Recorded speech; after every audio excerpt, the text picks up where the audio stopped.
Welcome everybody. We slowly get started, waiting for some more participants to log in. But I will start already now with the introduction. So welcome to the Kaunas virtual Baltic Smart City Dialogue. My name is Frank Rage. I'm the moderator. I work in the Berlin area, so greetings from here. And I work for Steinbeis. It's a German-based knowledge and technology transfer organization. And a little bit about the project as such. The Baltic Smart City Dialogue is a project that tends to foster European dialogue and learning on smart city concepts for climate mitigation in a variety of topics. It's a small project. It runs just mainly this year. And it contains mainly 4 dialogues, each in each partner country, one in each partner country, and that's the right way around. So we have Estonia, Latvia, Lithuania, and Germany. And the whole project is coordinated by our colleagues from Adelphi, a Berlin-based think tank on climate, environment, and development. The project is part of the European Climate Initiative, and it's funded by the German Federal Ministry of the Environment, which has the overarching goal to foster the climate cooperation within the European Union and to mitigate the greenhouse gas emissions. So now we are at the second dialogue, Kaunas dialogue. Our partners, the Kaunas Technical University, will host this webinar series, and they put the spot on the role of open data in this context. The first webinar on this week on Wednesday, I guess quite a few of you participated already, discussed the mediation between the public and private side for the use of open data. And today's topic will touch upon the open data to create climate-friendly innovations. And for that, we have 4 presentations from different sectors and different kind of organizations, initiatives, startups, up to established industries.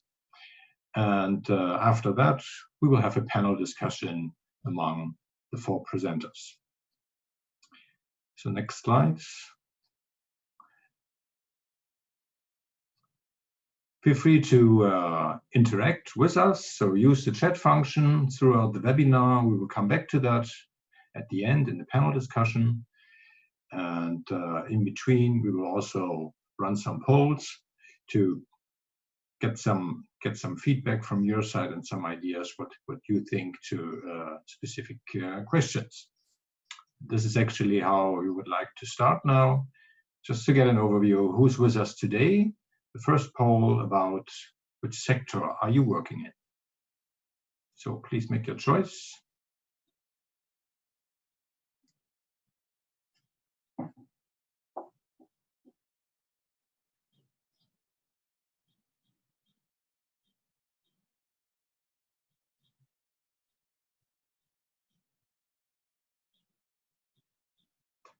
And we have a good mix today of public, private, NGO, and academia. Thanks you. So the Kaunas virtual dialogue is focusing on the role of open data in the different sectors. Today we have mobility, energy, and waste management involved to make the smart cities climate proof. And the question now to you, just to know how much are you already into this topic, is how would you assess your knowledge on open data by now?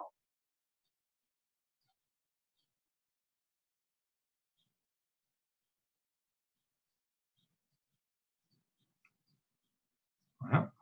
I see compared to the Wednesday poll, we have a bit more knowledgeable partners. That might, of course, be the first result of the Wednesday webinar, but of course we also have some other speakers and participants today.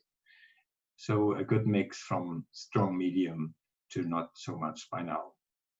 Thank you very much. Okay, now I would like to hand over to our host from the Kaunas Technical University, Sivile Simkute, to just give us a short intro to this webinar series and the topic of today. Sivile, how are you today, and what are we expecting? Hello, everybody. Thanks again for joining for this webinar. We had a really nice start on Wednesday, as Frank mentioned already, where we heard different representatives from public agencies and other companies that are working as mediators between public and private sector.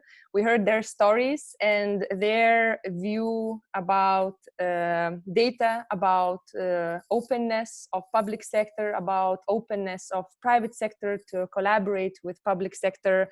Some conclusions that we made that I think are interesting to note is that everybody agreed that there's still a lot of awareness raising needed to ensure that public sector understands the necessity of open data, the importance of data quality, data reliance, and it is actually really important for the private sector as well as the public sector. We also discussed that co-creation is needed to ensure that the relevant data access the public and the private sector, that not all data is actually relevant, and it is important to collaborate to ensure that there's a high quality of data, that is reliable, that it is usable, and so on. And that was the purpose of our first webinar, to hear that part of the story. And then today we invited 4 representatives from really interesting companies to present their view, what they do to begin with. They are working within the topics that our projects are about, so transport, energy, and waste management. And we want to talk to them and to hear their story about what conditions are necessary for them to flourish. How are they doing with collaborating with public sector? What kind of data they need? Is it really necessary? What about openness of data and about openness in general of the public sector? So we'll hear 4 stories, and I'm very excited to hear them as well.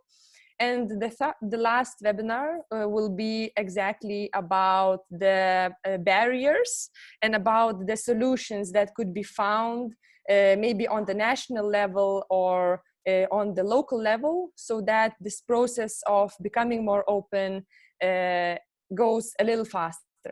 Because also we agreed on the last webinar that private sector goes really fast while public sector struggles. And I really invite you all to join us again next Wednesday and to hear some stories as well about open data, about openness, and then how do we create these innovations that make our cities more resilient to climate challenges. So thank you again for joining, and yeah, Frank, back to you. Yeah, thank you, Sivile.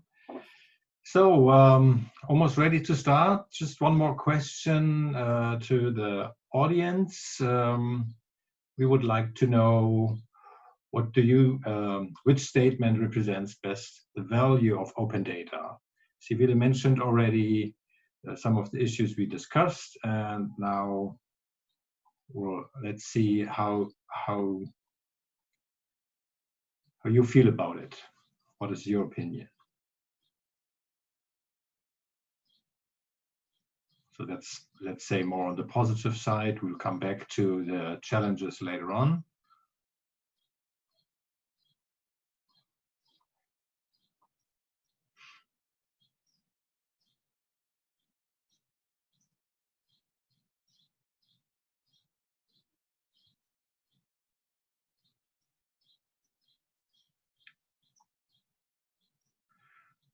Okay, it's a bit of everything.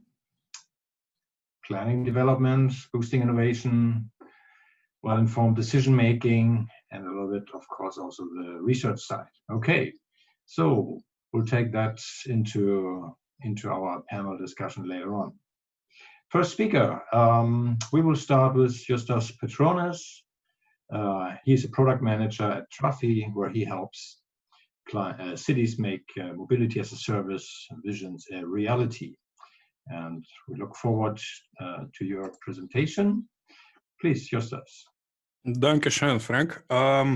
Though just to correct you a bit, I'm a product marketing manager. I used to be a product manager, so I can't comment on the technicalities, but I'm more of a abstract thinker and speaker now.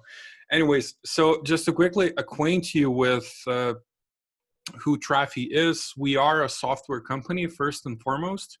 And we are providing European cities primarily with what is called mobility as a service platform, so that those cities could then launch and operate their own integrated mobility solutions. I do understand that today's topic is about open data and the value that it brings and how it actually empowers these private, public, or collaborative solutions. But I definitely also want to dismiss certain notions that public sector is slower. I would even argue that sometimes private sector is slower or maybe prioritizes the wrong things. So I guess we'll have a chance to talk about that as well. And as usual, like the main point I'd like to make is it's less about what is technologically possible and more about what specific actual problems do we want to solve and what outcomes do we want to achieve. So starting with that, I'd definitely love to talk quickly about specific urban mobility trends that we're seeing and that we need to respond to and our solutions respond to. And since we are short on time, this will definitely be less academic and detailed, so my apologies. But definitely we see that the urban population is growing. And even though COVID-19 threatens the urban density, actually, honestly speaking, when you look at data, you see that the more densely we live, actually the safer and more energy efficient we are. So definitely that's a trend that will be accelerated, even though we have certain short-term concerns about it. Also, we see emissions going up, right? I mean, certain cities, certain countries are handling this differently, but definitely we see a trend line there, and we need to do something about that. We also see car ownership, and for example, in Berlin, it's a city that already has more than 3 million people. In the upcoming 10 years, they will add another 500,000, and third of that added population will own a car. That is unsustainable, actually, right? So the city naturally needs to do something about it. That applies both to Kaunas, to Vilnius, to cities all over, actually. Energy consumption, also, we see across the board, countrywide, that we need to do something about it, and that's the missing piece that we tend not to talk so much about. And I think it's a big, big mistake, because affordability, emissions and energy, all three kind of combine what we should call sustainable development. And what we also see is that the alternatives to mobility, alternatives to public transport or any other, let's say, transport is actually are getting more and more expensive. So you cannot just easily switch from the most affordable option, which is public transport, to a car sharing or ride sharing service, because those are just too expensive, especially for your routine trips. And another challenge we see is active lifestyle is also going down. The more people own cars, the less inclined are they to even walk, I'm not even talking about cycling, actually. And naturally, we see that the access to public services generally, not just mobility, also are declining. So the more people live together, the bigger are these challenges. And all these things are actually contrary. And you cannot just solve one and ignore the others. All of these are so tightly knit, especially when you talk about mobility, because mobility just gets you there, gets you where you need to go. And it needs to be, it needs to check all these boxes. And what we also see, like, different cities are facing the same problems, but with different intensity. So let's say I will be able to talk about Munich and Berlin and Vilnius. Specifically Munich and Berlin. When I said that Berlin has a problem with cars, actually Munich has a worse situation. It's a car-dependent city. It's a super expensive city, but people are just basically choking due to constant congestion and actually dirty air. And I'm not even talking about emissions. So Munich and Berlin. Munich is actually worse off, even though their public transport network is actually even better than Berlin. So that's the situation that we're in. But what can we actually do? And this is a list of tactics that I'd like to talk about. But as I mentioned, all of them need to be balanced out with each other. You cannot do just one and forget about the other. And when you leave this only to private sector, this is what tends to happen. So as an example, when Uber started off as an alternative for people in California to actually gain access to a more affordable, luxurious transport service, what it amounted to, since it was not aligned with city objectives or sustainable developments, it added to congestion, right? So that's why it's so important to actually align these initiatives. So first of all, we definitely know that we need to increase mobility coverage. The more city grows, the more underserved areas you have. That's just trivial. We also see that we need to repurpose urban infrastructure, and this whole COVID crisis situation actually gives us a chance to do that. And we see specific cities in Europe, Milan, Lyon, Paris, London, Athens, Lisbon, actually taking the charge. And since I'm a Vilnius native, I also love what Vilnius is doing. Like we see pop-up bike lanes, temporary bike lanes, but they need to stay there. We need more parks for people to go outside, right? So we definitely see how important it's to create these shared environments where we can definitely keep our social distance and still live together in a densely populated environment, because all the services that we depend on, they are in urban centers, right?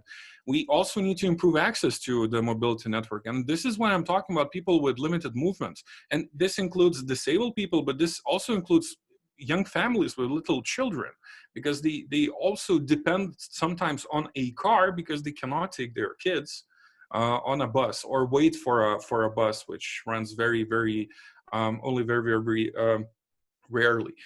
We also need to promote ecologically sustainable transport options, right? So we cannot just create a system where we're agnostic about transport. We definitely know that it's better to bike or to even take an electrical bike or electrical kick scooter than rent a car.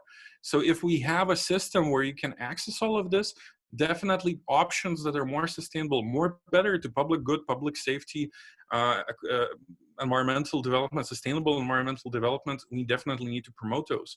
We definitely need to make, and I kind of touched upon this, make mobility more accessible and affordable. And this more implies about access points even, where you would be unlocked from a unimodal travel. So you would not only depend only on walking, only on biking, only on public transport, or worse off, only on your private car, right? And it still needs to be affordable. You cannot create a system that is super efficient, but no one can afford it, or most of the people cannot afford it, right? That's also not the way to go. Also, it needs to be like a legitimate alternative to private cars. People stick to private cars because there's a fallacy of sunken cost playing in the back of our heads. That's, well, all this expenditure that I'm putting into this car, I need to put it there because this is an investment of some sort, right? So we need to show people that it's not flexible when you spend a lot of time using your private vehicle and you waste your time actually looking for a parking space, or you waste your money when you constantly have to maintain it, as opposed to taking a bus, a trolley, a subway, or even a bike. We also need to start nudging people into shared mobility, because even if we checkbox everything, we are not rational human beings. And I don't know if we have behavioral economics experts here, but definitely that's a thing that we definitely should know and acknowledge, that we are not rational and we need nudges to sustainable mobility. And that implies incentives, promotions, but also gamification or general promotion. But most importantly, and this is what we've learned, we need to be aware of easy answers. This is not a solution that can come easily. We need to be patient, but we need to raise the correct questions, correct problems, and then talk about actual solutions. And we should stop calling it an ecosystem, because what I've already talked about, if you talk to mobility experts within the mobility industry, you tend to hear this word, that everything is an ecosystem. Ecosystem implies agnosticism, that there is not a hierarchy of transport options. There actually is. We should give primacy to options that carry the most people with the cheapest way in long term and in the most sustainable way. You cannot create a system where any option is just good as the other one, right? So all of that being said, what definitely we see three components that need to exist there, and that's why I kind of smiled when I saw the question that Frank raised just before I started talking, like, where can we use open data? Well, definitely we see that the first thing that we need to have when we talk about cities, we need to have real-time movement analytics. And we're not talking about modes, we're talking about behavior, about trip profiles. And that would allow us to actually check the solutions, regulatory solutions that we enable, we invest in, how they are actually performing, and monitor the changes there.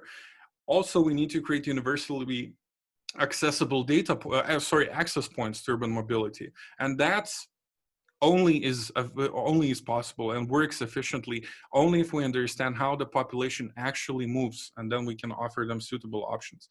And then we can see how we can connect those available access points with systematic orchestration of the mobility supply, by enabling that consumption to adhere to specific societal goals. So let's say active mobility, sustainable mobility, affordable mobility, so on and so forth. So all of that actually boils down into this picture that can easily be represented like this. There are only three perspectives. We have the citizen who is a consumer at the end of the day. We have private mobility providers and their agendas, and then we have public transport authorities who are delegated with the objectives of urban mobility. And right there in the middle, we have solutions. Usually you either have private and public collaboration, but the actual citizen, the consumer angle, the user angle, if you will, it's lost along the way, because we need to adopt only these two, but then you create a project that actually no one uses. You can also create like a very user-friendly approach that works perfectly within the private mobility provider sphere, but then you create a solution that goes against, most of the time, against the public transport authorities' objectives. And it's possible to create a fantastic citizen public transport authority solution. Like digital ticketing is actually a great example of that. But then you have that problem with private mobility providers. Okay, should they be allowed access to it? So we believe that there is a collaboration here, and in the middle, you have a solution, and that solution is called mobility as a service. And we believe that actual mobility as a service, true mobility as a service, is public mobility as a service, and it's the only way to ensure that sustainable mobility can become a citywide habit for every single person who lives in the city. But it needs to be grounded. You cannot be agnostic, as I've said. It needs to be grounded in public transport. It needs to be supplemented. It cannot compete with public transport. It needs to be supplemented with hyper-connected mobility services, meaning that people could actually find, book, and pay everything in one place rather than switch between, look for options all over the place. And it needs to be orchestrated by public authorities. You cannot just run amok anyway someone else wants. I mean, cities have objectives, they have development plans, so someone needs to orchestrate this. So the invisible market hand does not work. I mean, we saw this for the past couple of years. So it's to say otherwise actually is to delude yourself. So we believe that this is how it actually looks like, and this is how our solutions are grounded in. On the left side, you have those private mobility providers, from car sharing, taxis, scooter sharing, shuttles, mopeds, whatever, to public transport authority on the right side, where you have all the open data and ticketing. And in the middle, you have the connecting tissue, the mobility as a service platform, which is powered by a technology provider who is also able to provide B2C consulting, because we also notice that sometimes public transport authorities need help there because they are public companies. They don't invest that much into market research, with certain examples actually. With our, let's say, our favorite client, Berlin Public Transport Authority, BVG or BVG, who are really good at marketing most of the time. But this is the representation. What it actually is, well, it's a technology that basically has two very specific user interfaces. So for the city, it has the back office. For the consumer, it has the application, the mobile phone application, which in the future can become, I don't know, your glasses application, your watch application, I know, some sort of audio UI, it doesn't matter, but it's an app for you as a consumer. And everything else is integrated in the back end, in the invisible part, which we call the API, let's say the protocol, basically the protocol that connects all the data sources, allows transactions, so on and so forth. And then you can have the tools to actually nudge citizen behavior, because you have all the supply. People can access all of that supply in one place. They can actually, again, find, book, and pay in one place. They don't need to switch anywhere. So you as a public authority then can nudge people. You can inform them about disruptions. You can inform them about a preferred option. You can divert them from a more crowded area, so on and so forth. Also, in turn, it gives that data, that important piece here, so that cities could actually make those data-informed decisions. They could actually enhance their urban planning initiatives, and they can do research. I mean, everything in that questionnaire cities want to do, and they are able to because they had a comprehensive picture in the back end, in the back office. And then, of course, building relationships via customer support portal. That's a separate thing. And this is how it actually looks like from a consumer angle. So currently, and this is maybe, I know we're recording this, but this is a smaller group, so I can show you more. But on the left side, you see the BVG thing. That's the Berlin product. It's actually called Gelbi, Gelbi. It's owned by BVG. That's the Berlin's official public transport operator. That's their official app, which you can download now, install, and use. If you go to Berlin, you can find everything there. I mean, don't need to install anything else. You set up once and you can take scooters, take cars, whatever. MVG, that's the, yeah, thank you. MVG, that's the Munich solution, which we're launching in August. And it's exactly the same, but it's even more exciting because it connects with an existing user authentication system in Munich. So if you are a Munich resident, you pay for your utilities, for water, gas, electricity, you have that user account, which you can use here. And we're already testing it out. And on the right side, that's the most impressive one from my perspective, because that's our project together with Swiss Railways, because that will be a countrywide solution. So we're starting with 3 cities, Zurich, Bern, and Basel. And you will be able to travel in that region using all the mobility options. So what we've learned, and I'm going to go quickly, much more importantly than actually open data, it's so much more important that the city spins off a project team so that they would not be swamped out by their actual usual casual business. We need to have aligned objectives and KPIs. You cannot do the project if you don't have that. Also, we need to design a shared roadmap. We need to talk about those items in the future together. Otherwise, this is just, I don't know, another project that is doomed to fail. We need to build for residents, not tourists. Those are 2 different products. We're not creating Google Maps. Google Maps are already there. People who live in the city, they have different use cases, and the products need to look differently to them.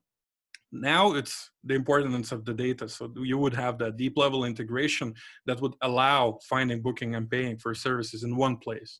And then you need to create a constant communication channel. I mean, we do that every other day with our clients. We have monthly workshops where we used to fly to each other.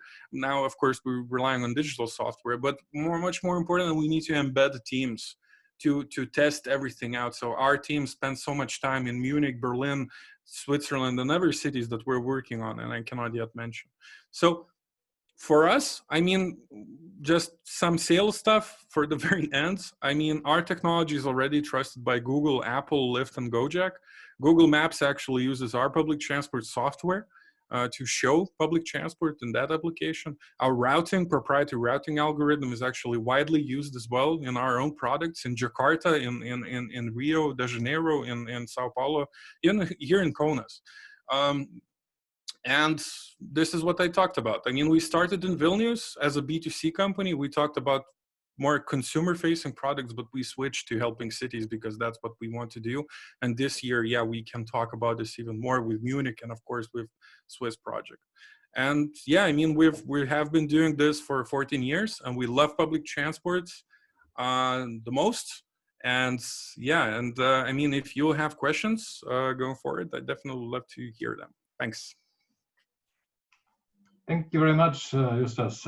Impressive build-up, and I know what I need to download as I live close to Berlin, so I can use it, try it. Yeah, bitte. Okay, let's come right away to the next presentation. We're going to the energy sector. Janina Kulikian is a smart metering program manager at ASO, an energy distribution operator, and she will talk about the rollout of the smart meters in Lithuania.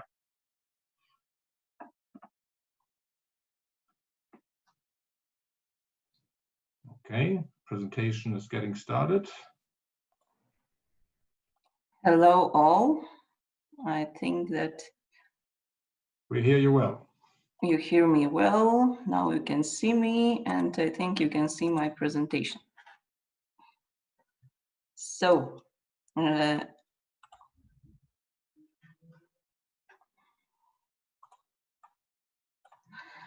hello all, and my name is Janina Kulikian. I'm Smart Metering Program Manager in Energijos Skirstymo Operatorius, and this is distribution system operator in Lithuania. And in this smart meters program, we have two complex and important projects for well Lithuania. We have smart meters deployment and data hub projects. So today I will cover some topics and about smart meters and data hub. But first, to introduce my company, as I said, we are a distribution system operator. ESO belongs to international company group Ignitis Group. And besides the numbers about us, I can tell you that we have about 1.6 million customers in Lithuania. We are distributing gas and electricity. And for our company, it is important to digitalize our network. So these two projects, smart meters and data hubs, are the biggest and challenges for us. So about smart metering in Lithuania, so almost from different countries in Europe, and it is known that Lithuania is one of the last countries in Europe who started smart metering rollout. So I will not be able to talk about how it all happened because it's still going and we are still on the page of procurement, of tendering the smart meters. But I will more tell you about what we are expecting, the benefits, and how it will all work. So when it all began in 2020, we conducted and carried out the first cost-benefit analysis in Lithuania. And of course, for that time, it was negative. It said that it is not economically beneficial to deploy smart meters in Lithuania. So, but we didn't stop there, and after a few years, we analyzed different rollouts in other countries because some countries started smart metering even in 2010. And we decided to perform a pilot, and depending on results of this pilot, to prepare the new CBA. So in the slides, you can see the location where different Lithuania regions, and we had about 3,000 meters participating in this pilot. They were deployed in apartment building, in houses, in cities, in rural area. And after the pilots, we analyzed the results, and we saw that first of all, the users, the consumers like the smart metering, and they say that they value this benefits they get, and one of the biggest benefits was less energy consumption. So users were able to consume about 7% less energy. They were choosing different tariffs than they used to. We have such 4 time zone tariff in Lithuania, where you can where different prices in the morning, in the evening, at night.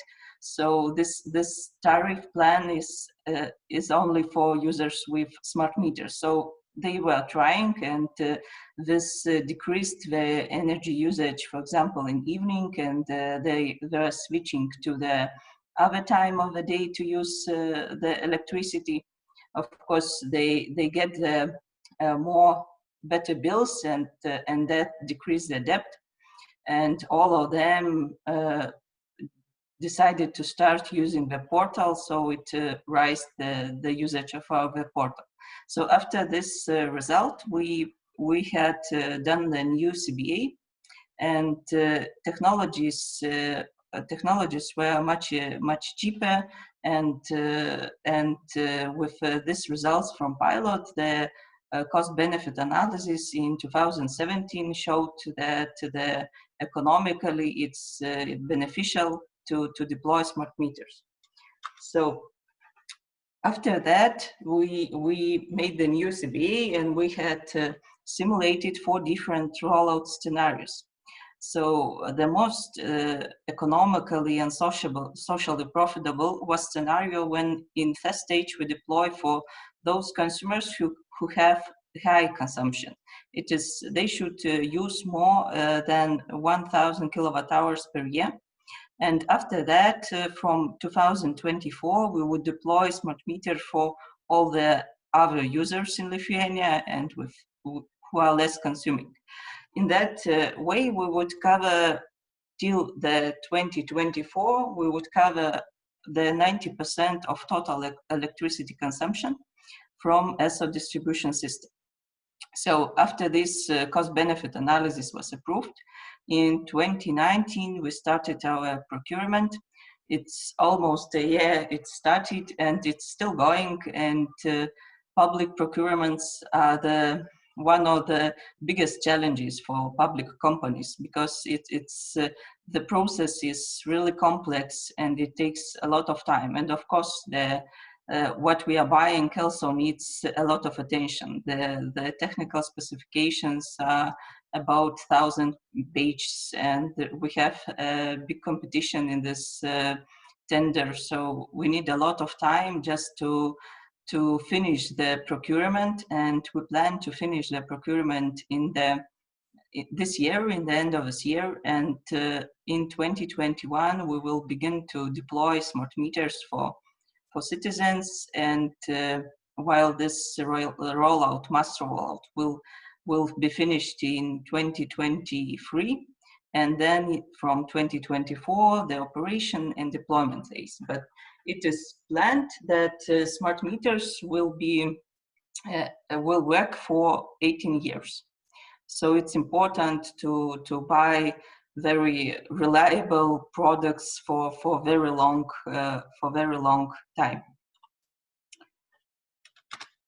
So how it will work? When the smart meter is one of appliances which is the closest to the customer. It is in his home or near his home, so the meter will capture data every 15 minutes, and it will be sent to the smart metering information system through communication technology no less than every day.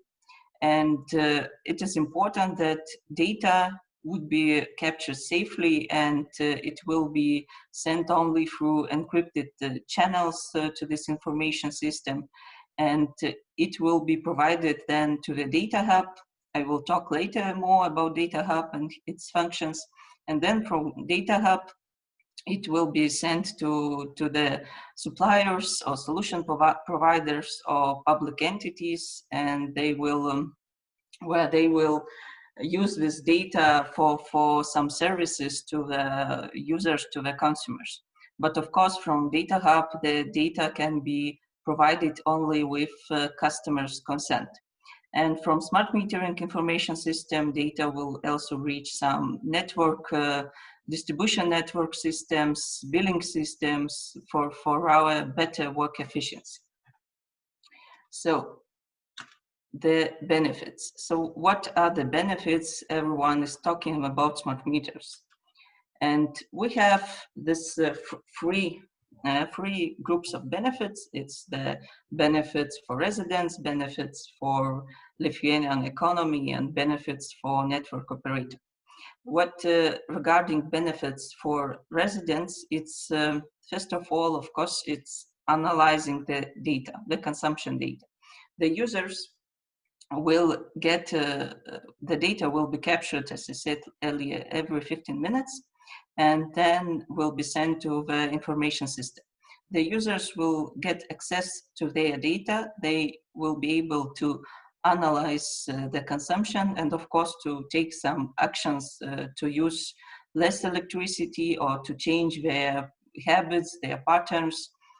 Or less consumption means less carbon dioxide and smaller bills.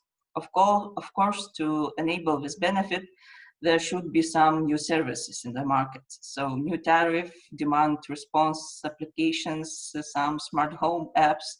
Of course, the users, sometimes they need some smart home displays to be able to see this information about their consumption in real time, and not to decide what to do in real time, not only after one day when they will get this data online.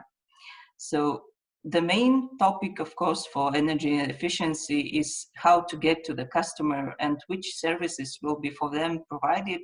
That way they would change their habits and use less. So they will need, of course, some applications which will help them to understand where they use the most energy and how they could change their habits.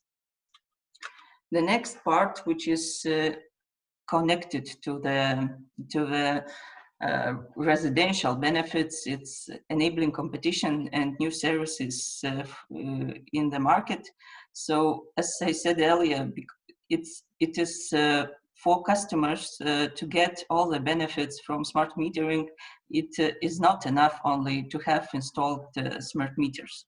They also will have this new smart home apps or some devices which will help them to use less. And this is the place for market participants, for some companies or startups to begin provide the services. They will see not only information but about usage, but generation together, and will be able to decide when it's time to use energy, when the sun is generating more.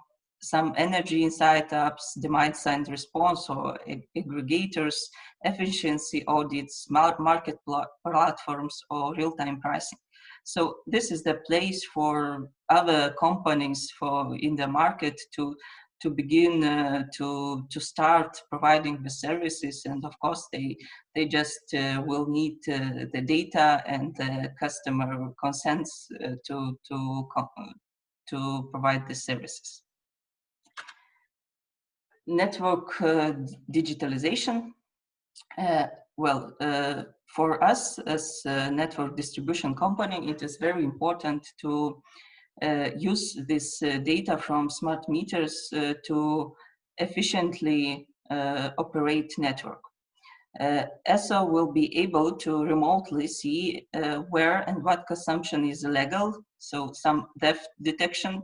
We will be able to monitor the quality of electricity network and to take actions to prevent some voltage disruption or some power disruption. So also we will be able to analyze data and our investments in the network assets be more accurate. The costs of meter maintenance will decrease because we don't have any need to go to the meter to do some maintenance work. We will be able to do everything remotely. So it is very important for us to get this data and to be able to analyze data from smart meters, integrate it to our all systems, and to understand, of course, and be able to get those benefits. The next steps after the smart meters, it's the second very important project. It's Data Hub. The Data Hub is centralized information exchange platform for market participants. As you can see from the slide, before Data Hub is launched, there are many interfaces between different market participants. And these interfaces show you that everyone is talking to everyone just one by one. There is the hub or no place where all the data from smart meters needed for electricity market is placed. So we launched the Data Hub project, where all the data from smart meters needed for the market participants will be stored, and then will be safely provided to the market participants of DSO companies, consumers, some institutions or producers or any suppliers. And this Data Hub will also manage the user consent, that users will agree to share their data with some suppliers or with other network operators if they need this data. And this data will safely then be provided to another parties. So to come to an end in 1 minute or two? Yes. Thank you. And the last slide, so the Data Hub concept, we started to develop Data Hub in 2019, and in 2020 January was launched the first two market processes, historical consumption and supplier change processes. And from July, there will be common bill functionality, and consumers will get one bill from supplier for all the services. So the benefits, of course, is the lower barriers to entry the market, the all information in one place, and accessible data for different market participants. But of course, we won't stop in this place, and we will have some perspective for development. It's supplier-centric models, new tariffs, energy efficiency, maybe introducing some new energy sectors in the Data Hub. So it is the future we are looking for, and we are seeing the importance of data being shared. So thank you. That was all from me. Thank you very much, Janina. Very impressive and still ongoing. Hope this goes well with all the procurement difficulties. We're coming back with questions later on. Before we hand over to Mari Sone, she will present the food waste regulation startup view, Estonian startup Nutri-Look. Just a quick question to the audience, a short poll in between. What do you think is the main risk of opening up data? So we heard now already from two cases, offering the Data Hub, offering a platform, of course, needing a lot of data. So what do you think is the main risk of opening up?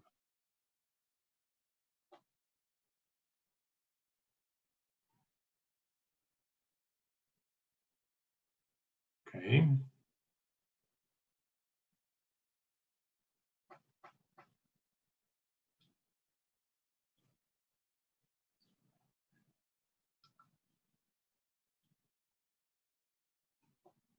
Marie, if you want, you can already start you can already share your presentation so that we start with you right away.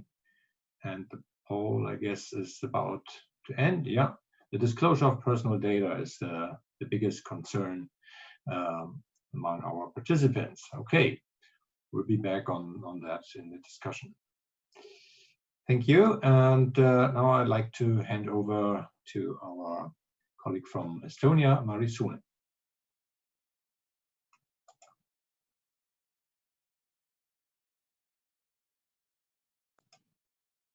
we can see the presentation, but we Yes. cannot hear you. Yeah. Hello. I'm sorry I don't have a webcam because it's broken, but I will show you some slides and I hope it's okay. Sure. Thank you. Yes, so I'm from Nutriloop, which is Estonian startup, and what we want to do is upcycle bio-waste in a new way that is 50% less CO2 and all the other greenhouse gases. And also, I think the final products help to build soil organic matter, and you can use them for regenerative agriculture. That kind of Nutriloop, like nutrition looping. And okay, the slides are not moving. Okay, here we are. So why we do it is that firstly, the percent who actually collect bio-waste separately, it's too low. Right now, in average, it's like 2%. Internationally, it's not in Estonia, but in general. Then normally the ways we recycle bio-waste produce a lot of greenhouse gases. Like, let's say, half of bio-waste actually, when recycled, goes to the atmosphere as CO2. It's like 50%. And also, in the end, the nutrition inside the bio-waste is, it's not going back to the soil for growing new food. So it's like waste of resources, and the resources are nutrition in the food waste. And right now, we don't put them back to the soil. So as a result, the food we eat always has less and less nutrition.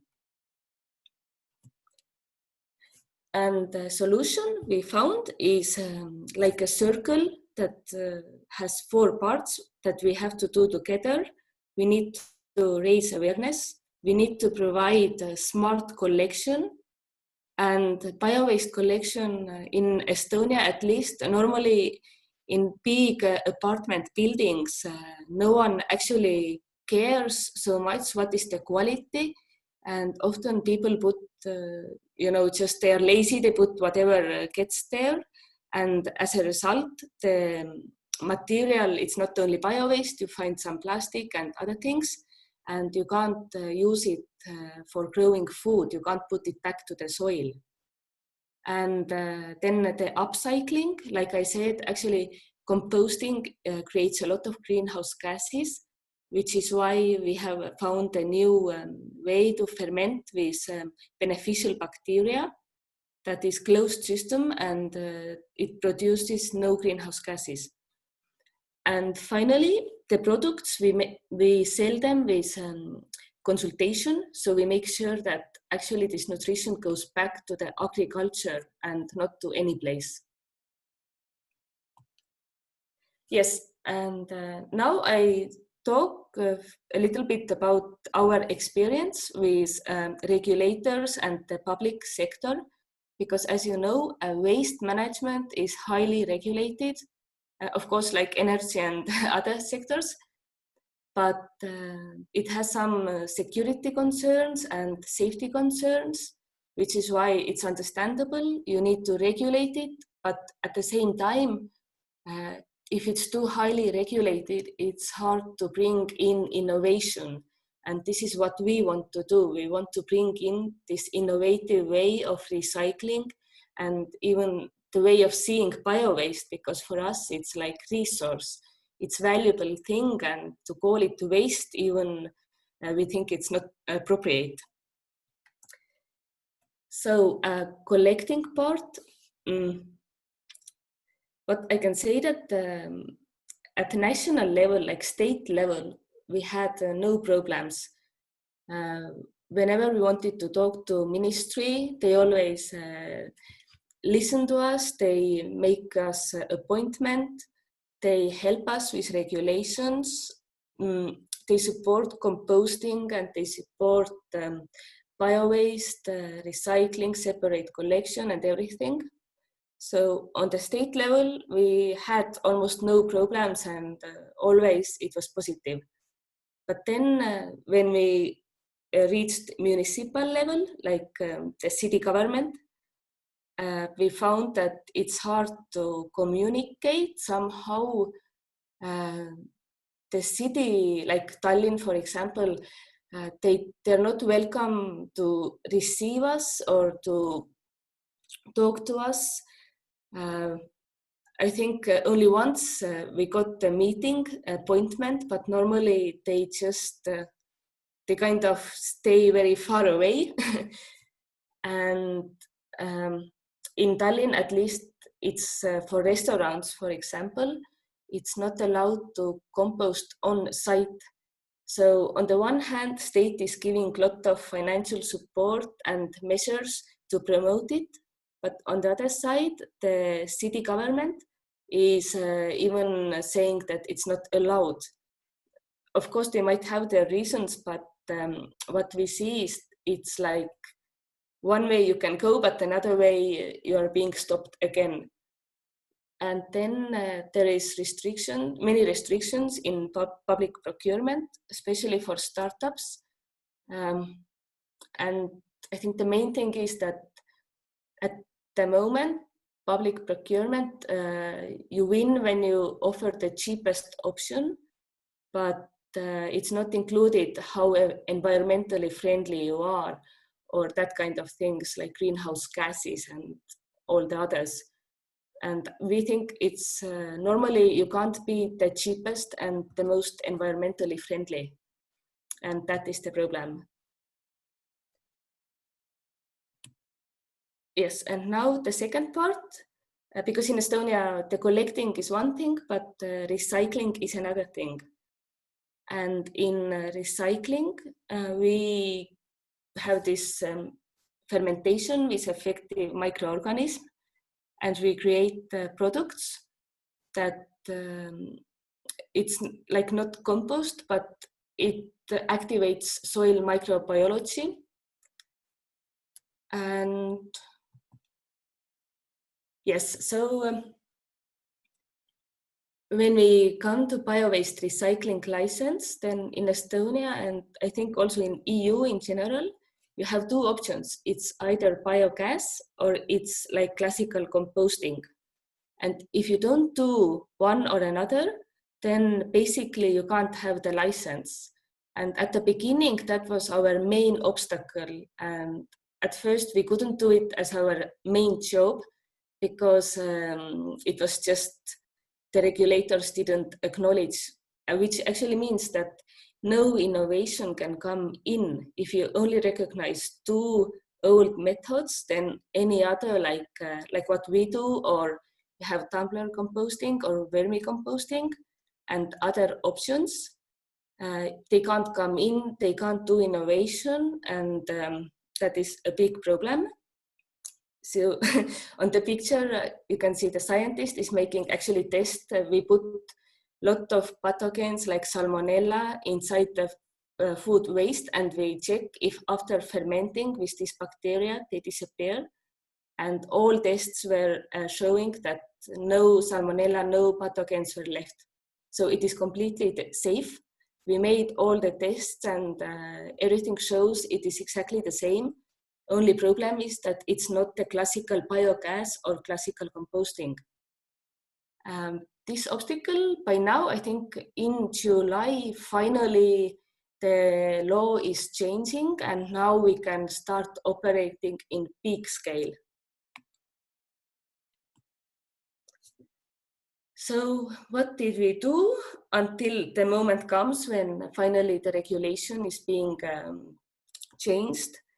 In Estonia, luckily, they have like exception. Whoever is producing less than 5 tons per year, they can operate without license. You need to just fill in some registration form, which is free, it is easy, and it has almost no classical requirements. And that is what we have been using. We offer services at festivals, for offices, like now one of Estonian biggest banks of using our services. And that kind of, I think it's good to have some, for startups especially, it's good to have some kind of exception, or if you are dealing with little quantities, it is good to give you, how to say, safe space to operate and to develop, and to remove all the regulations that normally stop it.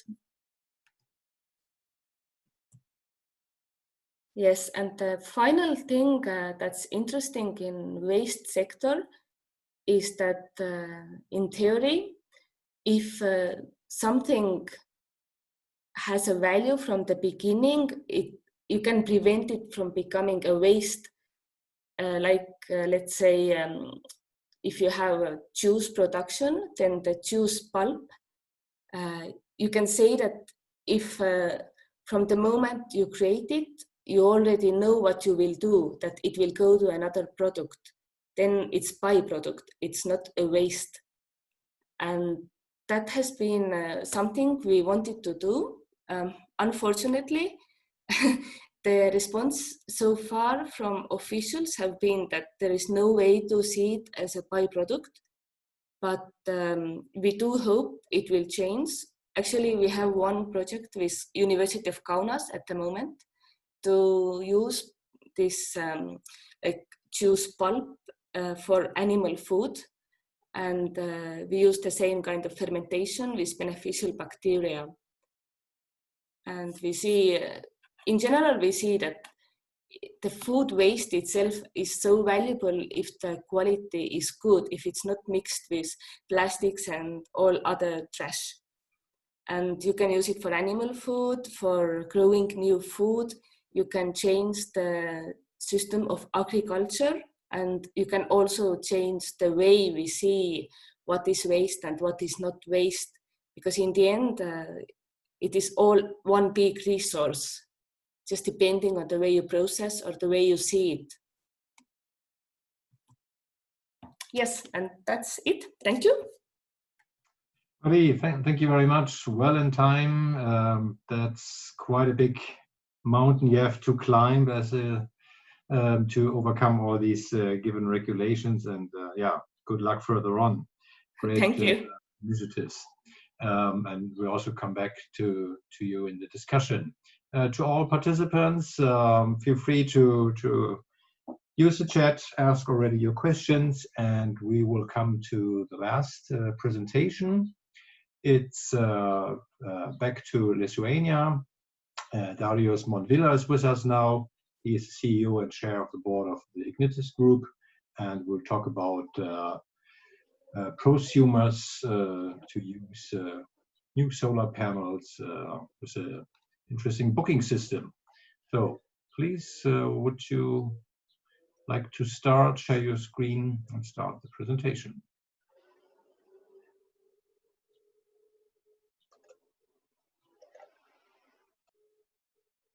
Thank you very much. And I believe that sharing with the right camera takes a little bit of time. So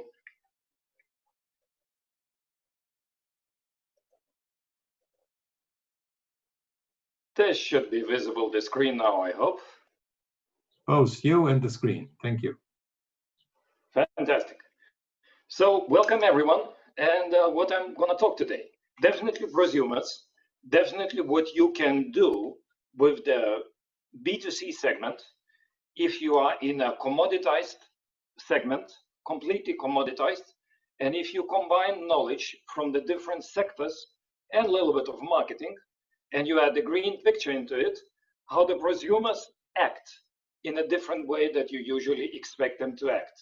Or you can engage them into the green actually initiatives by doing the right things at the right time. And obviously I'm talking about a success story we did.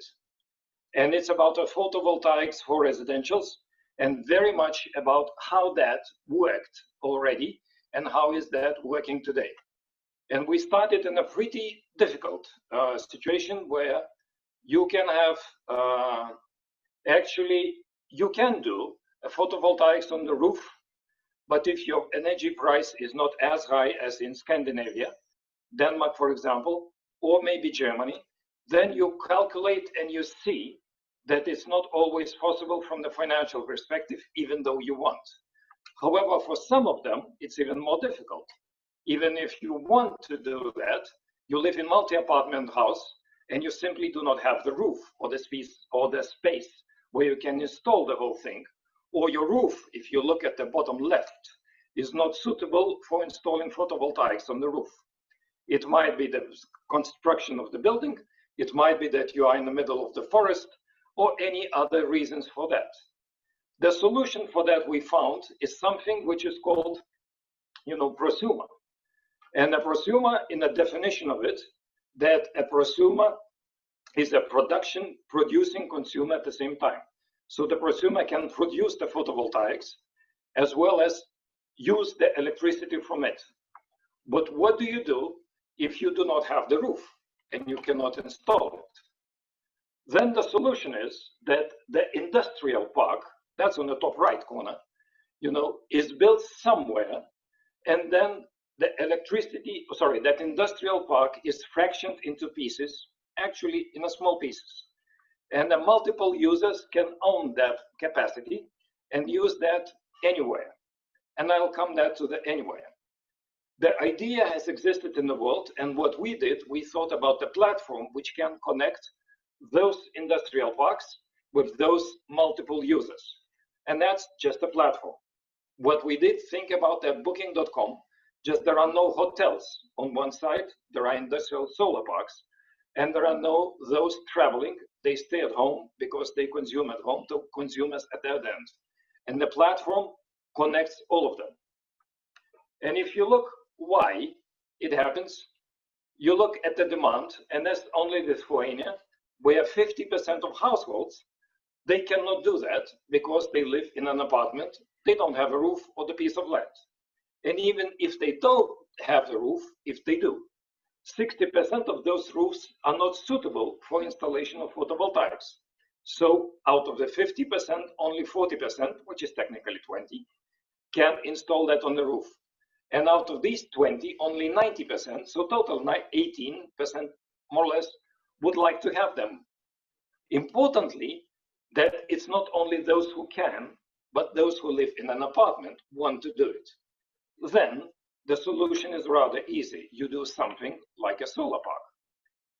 Solar parks per se, they're not new in the world. They exist in the world, in Europe. What is the difference in this case? Where normally what happens, it's a community, tight community, usually within the same electricity distribution operator, who can collectively buy a big industrial solar park, each of them owning a small piece. But usually that should be installed in the vicinity where that community lives, which is not always possible. Think about the community in multi-apartment building. It doesn't work. It doesn't work. So actually, what happened for the first time, that in cooperation between the initiative, and in this case, I would say business initiative, and the government together, at the very end of the last year, the legislation was adapted in the way that allowed prosumers to be remote, which means that the physical closeness of industrial solar park and the location of the consumer, in this case of prosumer, is not relevant as long as that within the country. What is new here? That never happened in the world before on a national level. Isolated islands were there. On a national level, never. This is the first project in the world where it's going, but location is not important as long as within the country. I do hope that soon, but it's only hope, same will happen as long as you are within the Baltic states. And I hope that will extend a little bit, because technically it becomes more complex. It's not a legal issue, or not only legal or political, it's even technical. Because if that produced in somewhere north of Estonia, and if that is consumed in the south of Lithuania, technically you should do a lot of accounting, aligning, etc., etc. But it works very simple, at least as long as within the country. Then legislation is changed, and in cooperation with DSO,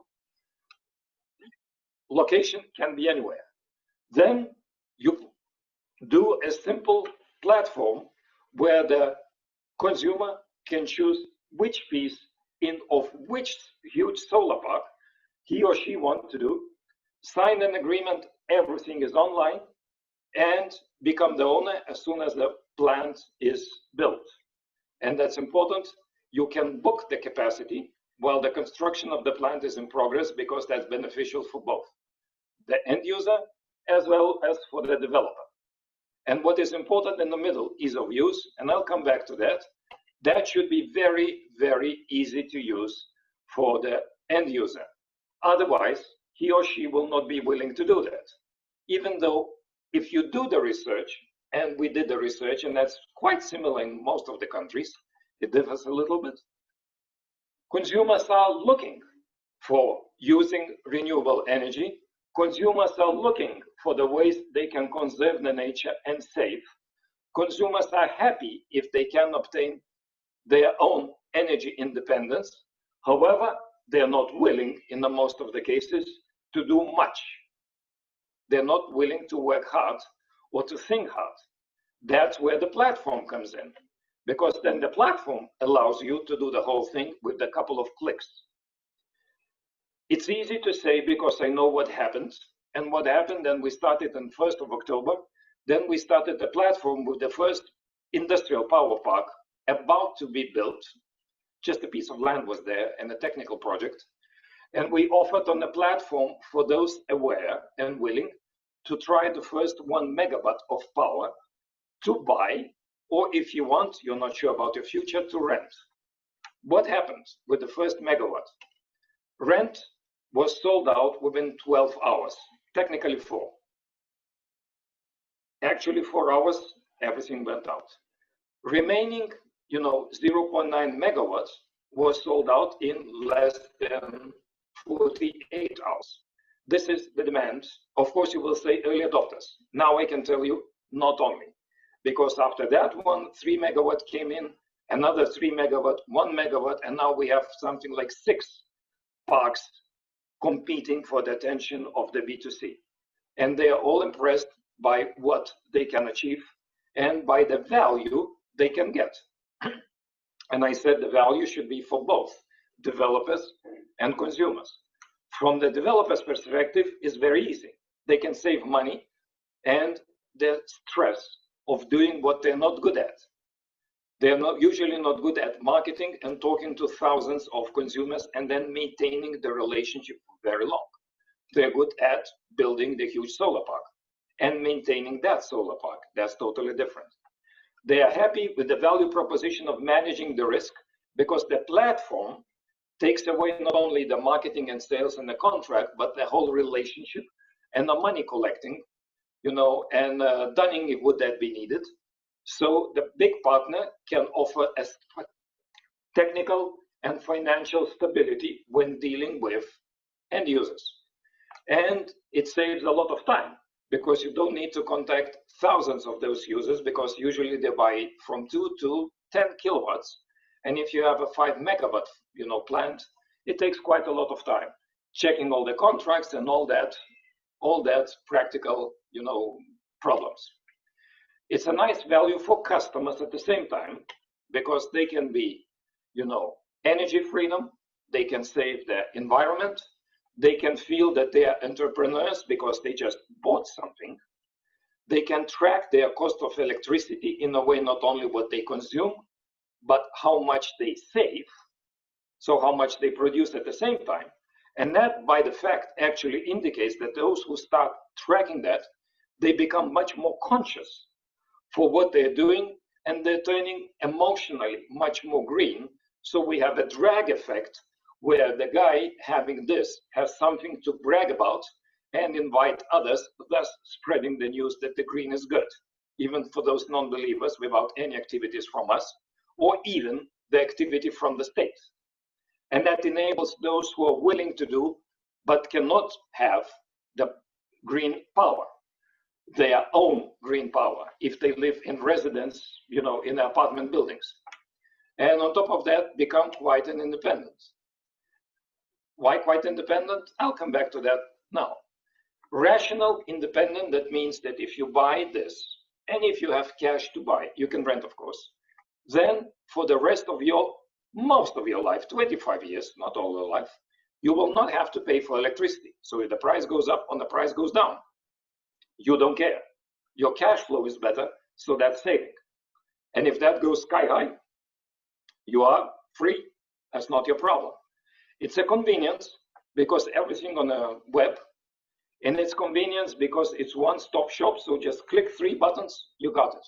If you don't know what you need, use whatever is available on website, and website will help you. Similar to booking.com. Do you want Wi-Fi? Do you want breakfast? Do you want parking? What do you need? Just click, it will be selected for you.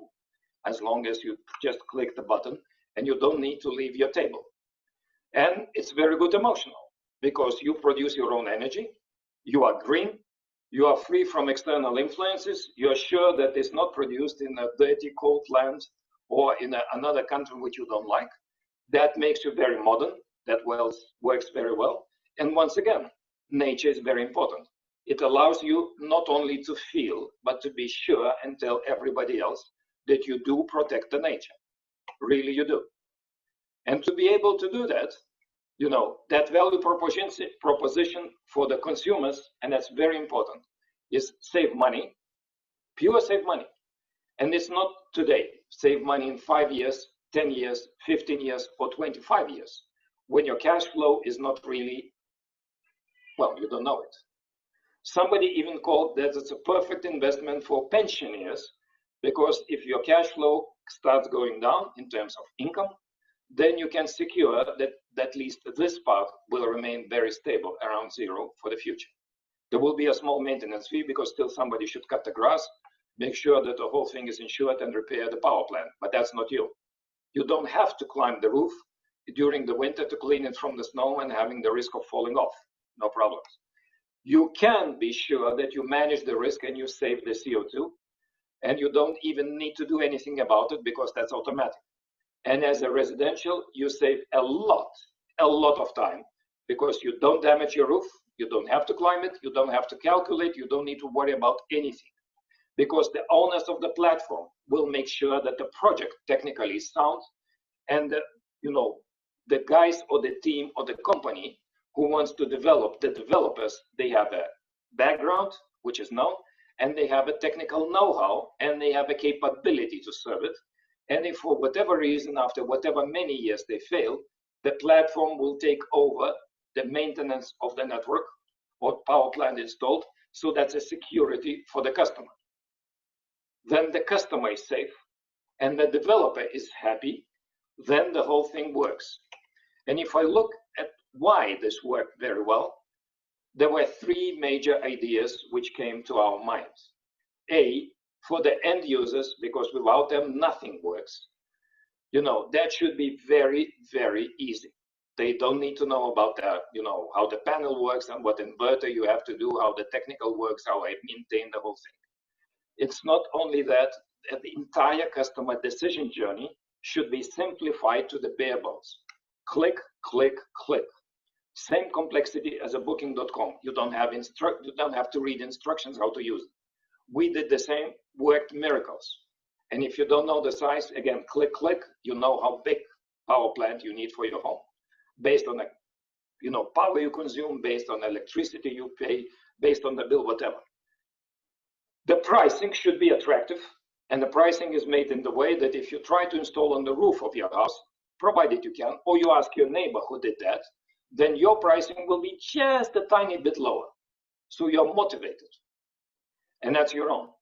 And the last but definitely not the least, state support. State support, I mentioned the one element of the state support, it's collaboration and cooperation, adapting the law. So the state is happy to do that.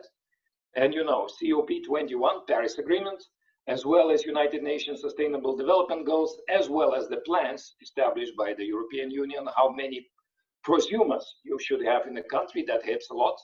And on top of that, what helps, and this miracles, is a partial subsidy for the installation. Then those who are not sure whether they want to invest, they decide positively because it pays back, it's easy, and you can be sure that the price is correct, and you're green on top of that. So in this case, cooperation between the state willing to change the legislation, which is complex, with the private initiative together, or business initiative, should I say, because my company is not private. Shares are still owned by the states so far. Does the miracles, which brings the value for the end users as well as for other businesses and any other businesses. As I said, we have 6 different developers offering right now in Lithuania only, and we are working in other countries. And that makes the entire country greener with the minimum effort for those who want to use it. I mean B2C. So, sounds very easy, but trust me, to achieve that cooperation, it took time. But when we did it well, then I can be very happy to say that it's not only green, it's not only new, it's not only efficient, the whole thing was sold out literally overnight. Thank you very much, Darius. Impressive what you build up, and I guess we will have some questions to that. So I would like to thank first of all presenters, also for the interesting presentations, and also in keeping the timeline. So we have time now for our panel discussion with all 4 of you, and we have some first questions coming in. I think the first one we can take is to Justas and to Darius. Does any of the data generated while implementing your project are in the backend is publicly accessible, or accessible with some kind of restrictions? So how open is the platform? This might also go to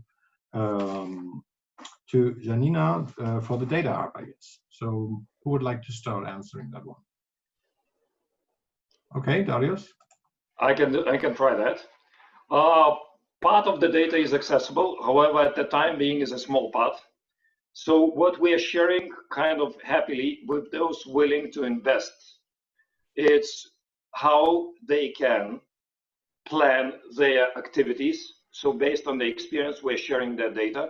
So you know how much time you have to spend, how much money you have to invest, etc., making it easy for everyone to do that. As far as consumption and production, we can do only very small part of the aggregated data, because here the privacy protection laws come in, because we have individual customers and their data, even generation and consumption data, especially consumption, which you can deduct from the generation, is already a private data.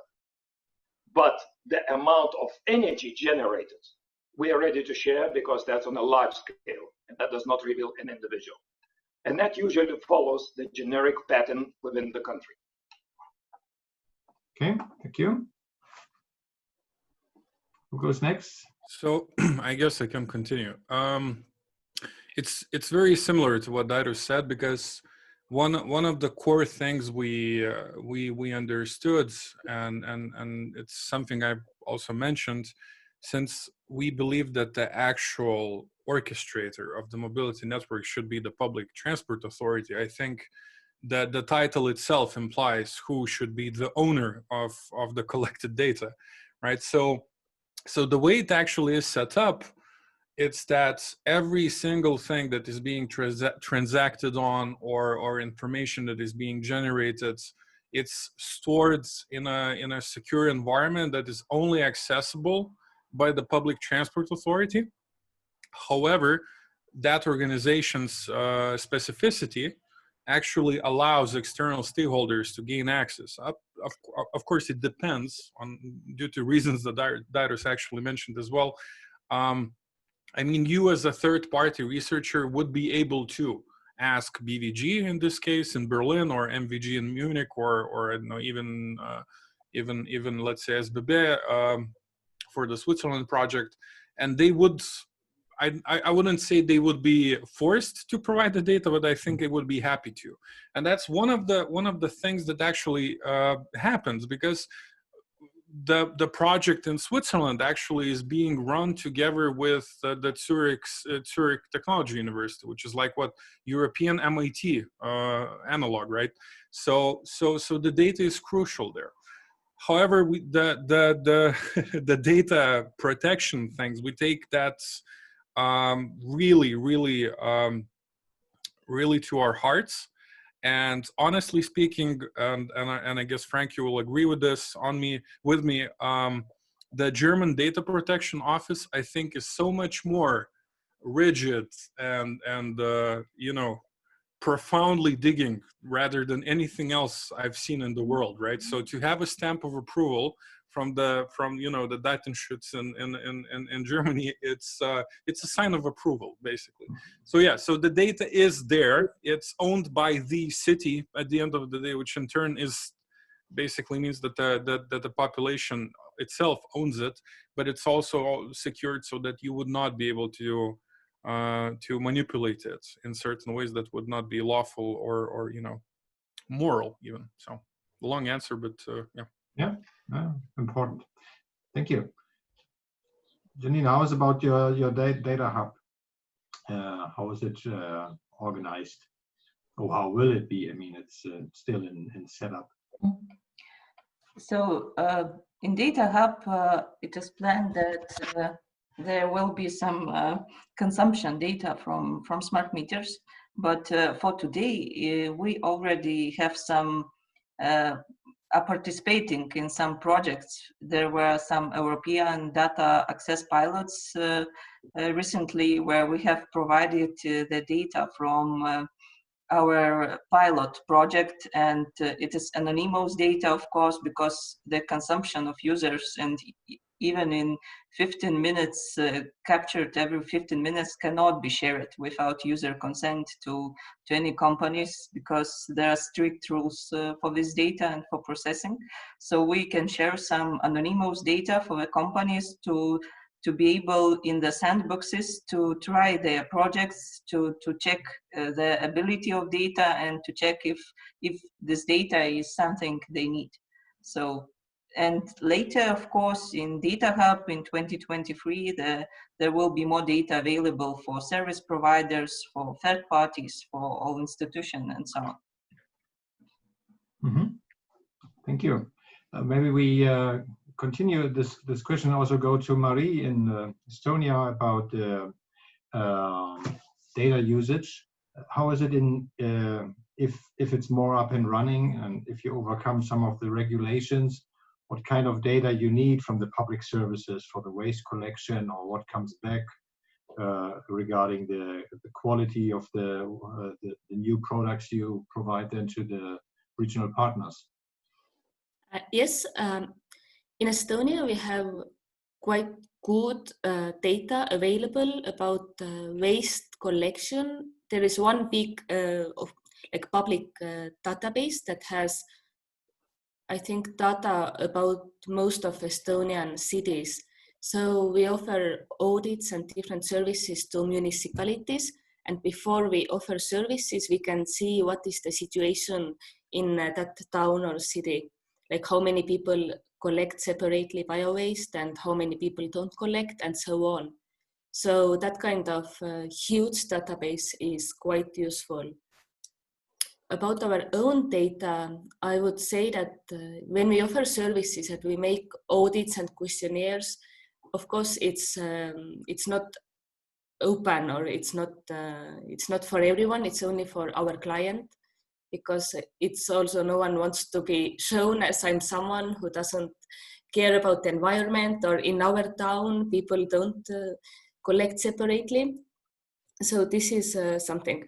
But about products and about recycling, upcycling, and growing food with regenerative practices, all of that is open.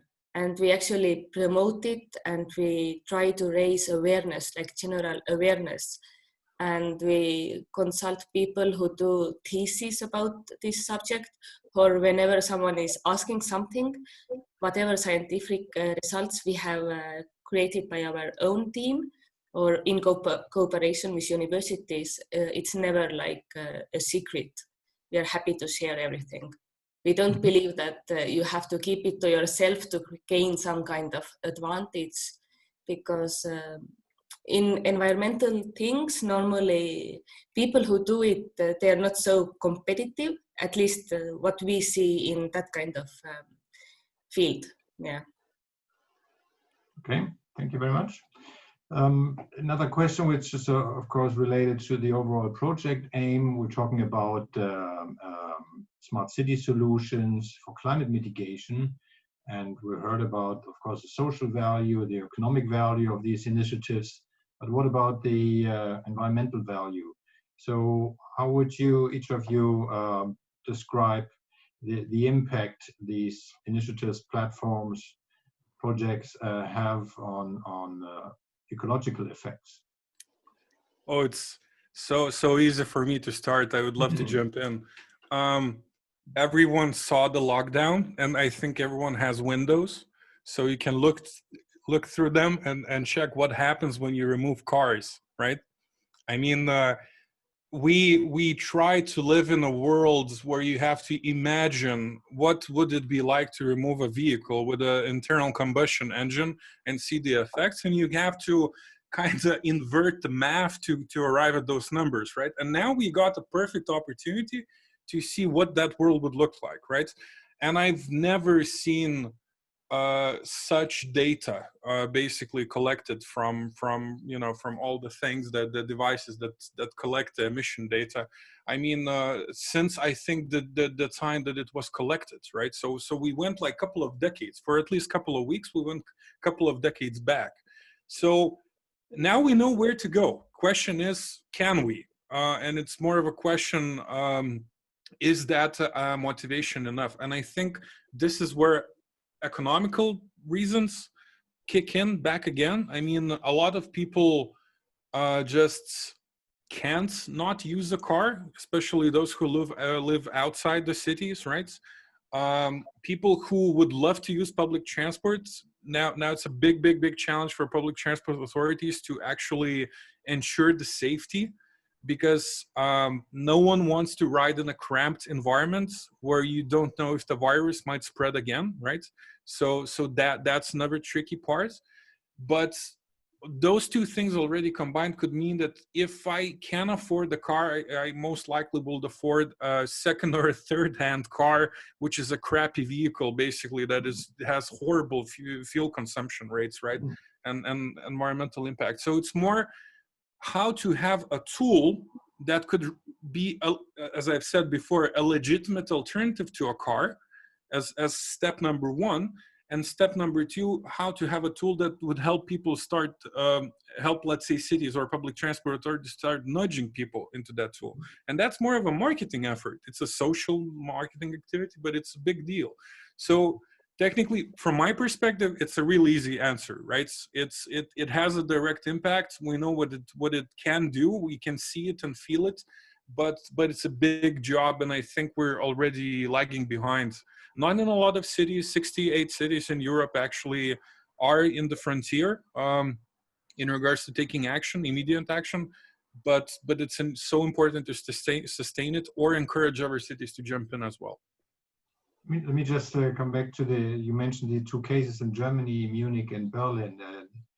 Do you have already information from these cases, from these cities, that this actually went into more public transport usage? Or, I mean, it's difficult in the last 3 months. It's not a really secure statistic.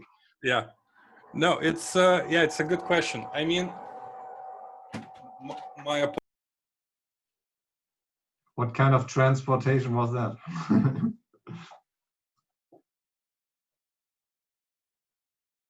Please come back to me in a minute. I think someone is doing some repairs. Yeah. No problem. So Darius, the same question goes to you, and also the question, what would it be not interesting to do similar things with other type of regenerative energies, wind turbines, for example? Let's start from the easy part. Is the platform technology dependent or independent? Yes, it is technology independent, So the next on our roadmap are two things. Other green resources, that wind as well as hydro. If that there is a small hydro plant, why not, is the same. So yes, solar, yes, wind, yes, hydro. And if you figure out something else on top of those now, welcome to the club, we'll be more happy. Second, extend that to other countries. And third, which I would say a short term, because extend that's a legislation, that takes time. But the third, which is a very nice effect, which we anticipated, but we didn't think it will be so much. The point that you can motivate consumers to do it is only 50% of the equation. The remaining 50% is remote prosumers for businesses and the interest from small and medium, not large, small and medium businesses to do exactly the same as the consumers can do in residentials is above our expectations. So it's not only to other resources, but as well as to the small and medium business, because their understanding of being green is even better, because that CEO, he is already thinking about it much more than a household. So positive expansion, and we have a second and a third wave coming, absolutely. As far as the cities are concerned, I have my own take. As far as open data is, in every industry, there is a natural monopoly or state-owned natural monopoly especially. The data should be as open as possible. Where is the competition, and the data comprises a kind of a element which is part of the competition know-how, so I want to keep it to me. It should be ensured on the consciousness of the managers to share at least aggregated, where is no risk. But that comes back to the clean cities and to the colleague who just spoke. It's not only removing internal combustion vehicles. People will not be willing to refuse from their personal means of transportation, even though we thought completely different by the end of 2019. Autonomous vehicles is the same problem, what the COVID will do to our cars. But however, the electric cars and the electric vehicles can do most of the same, except the traffic jams, but even then they're much more effective. Removing the dust out of the city, removing all this pollution from the city, because that will remove minimum 30% of the city pollution, if not 40 or not more. And if you combine that public transport, the effect will be close to 50% in the city. You don't need to finance it. It's the pull and push. Pull, do the incentives for those who want to buy it by slightly subsidizing the cars. Estonia example lately was fantastic when the 5,000 subsidy was gone within minutes, another project sold, thumbs up. And making sure that the public transport is convenient and at the same time taxing internal combustion elements, both the fuel and the car. And then people will switch. And at a certain moment, the effect of those having electric cars will just take over. At the end of the day, state is not spending the money because they're taking and giving. But the city is benefiting, and the green city is the best to live. Yeah, exactly. So can I jump in? Can I jump in for a second? I just want to respond to Darius on one point. Yeah. And if I can I share my screen for like 3 seconds? Just a response to him. I guess you can see this, right? So it's not about electricity, it's about space management, right? It can be a car, it can be an Uber, it can be an autonomous car, it can be internal combustion, or it can be electrical, right? It's about volume at the end of the day, right? So I disagree that the car is actually even an option going forward. It has to be an ultima ratio means basically to get you somewhere. So I totally agree about making public transport more attractive, and there are tools to do that. But definitely, I'm totally against subsidizing car purchases. Actually, I mean, this is not a sustainable way to go forward. So, from a governmental perspective, because we had a discussion with our Ministry of Environment, because they've adopted certain things by discussing those with us as well. That if you sell your car, you get the credits for an electrical one. They themselves consider these approaches without talking with transport planners. And by exchanging cars, by making them electric, we still give way to so much space that is dedicated to car usage, which is wrong at the end of the day. We need more parks. We need more walkable cities. We need actually hyper proximity next to us, meaning that businesses and services would be around me within 15 minutes of me walking to them, rather than me needing a car. So that takes a totally different approach to urban planning, and especially from a central governmental perspective. Sometimes those initiatives go contra to what cities need to do. But I see Darius has an opinion. I'd love to hear that. Please, Darius, this is what the podium is for. Here we go into discussion about the green cities and what you can do. I want to point out a couple of things, because this is a discussion how to construct the solution. Because if somebody believes that the public transport is an ultimate solution, I don't believe it. Cities are trying to do that, and most of them fail, not because of multiple reasons: the convenience, the proximity, the COVID, etc., and the willingness of the consumers to have their own, because this is modular, etc. However, I need to stop you there. Like, please mention which cities are failing with public transport, because 90% of Switzerland uses public transport, and that's an astonishing number. Actually, it's the most effective means of transport, and they're very rich actually, and they still use public transport, and they buy Teslas, of course. But yeah. If someone develops the rail system or other system similar to this, that will work.